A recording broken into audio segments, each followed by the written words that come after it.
کسی عربی کو اجمی پر، گورے کو کالے پر کوئی فضیلت حاصل نہیں ہے۔ تو میلاد انقلاب ہے، لیکن اگر ہم میلاد بھی منائیں اور انقلاب کو بھی نہ سمجھیں، یعنی میلاد منانے والا بھی بہو یا بیٹی سے صحیح سلوک نہ کرے، اس کا مطلب ہے کہ وہ پھر میلاد اس کو سمجھا، وہ میلاد کو سمجھا۔ ادھر دیکھو، اگر بہو کے ساتھ گھر میں ظلم ہوتا ہے، بیٹی کے ساتھ، بہو بیٹی ہوتی ہے نا، تو پھر لوگ میلاد کو سمجھے۔ اگر بہو کا باپ آ کے منتیں کر رہے ہیں نا سسرال والوں کہ چلو مہربانی کرو، اے میرے لاڈا نال بھی انج دی ہو گئی ہے بیچاری، تو پھر آپ میلاد کو تو نہیں سمجھے۔ بچی کا باپ تو رو رہا ہے آپ کے سامنے، تو آپ تو نہیں سمجھے میلاد کیا ہے۔ بیٹی کے گھر سے شکایت آئے کام ٹھیک نہیں کرتے تو کہتے ہیں عمر کم ہے، سیکھتے سیکھتے سیکھ جائے گی،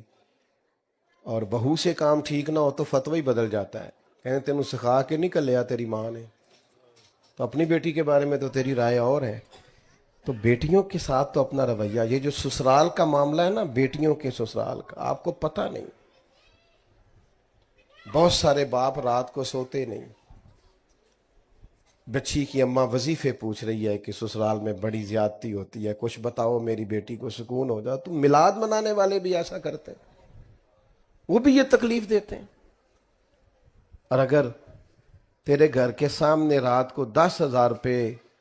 کا فاسٹ فوڈ آیا کھڑا ہے، اور تیری اسی گلی کے اندر ایک گھر ایسا بھی ہے جو میاں بیوی آپس میں مشورہ کر رہے ہیں کہ صبح بچوں نے ناشتہ کرنا ہے تو پراٹھے بنانے کو گھی کوئی نہیں، تو پھر تو نے میلاد شلاد کوئی نہیں منایا، تجھے نہیں پتا میلاد کیا ہے، پھر تو خود غرض ہے،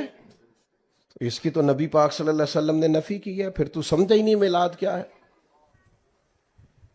اور اگر تجھے پتا ہے، تو جانتا ہے کہ فلاں جگہ میرے کہہ دینے سے، سفارش کر دینے سے، بات کر دینے سے غریب کا، یتیم کا، بیوہ کا بھلا ہو سکتا ہے، لیکن تو کہتا ہے مینوں کی لگے، تو پھر تو میلاد کو سمجھا، پھر تو نے اس مزاج کو، اس ماحول کو پرکھا۔ میں عرض کروں کہ یہ کوئی رسم ہے کہ حضور کا ذکر پاک کرنا اور اس پر نعرے لگانا اور بالکل نہ بدلنا اندر سے؟ یہ کوئی اللہ تعالیٰ معاف فرمائے کہ نیرے کمکمے لگا دینے سے اور لائٹیں لگا دینے سے حق پورا ہو گیا؟ نبی کریم علیہ السلام نے فرمایا تم اتنی دیر تک مومن نہیں ہو سکتے جب تک تمہاری خواہشات اس دین کے تابع نہ ہو جائیں جو میں لے کے آیا ہوں۔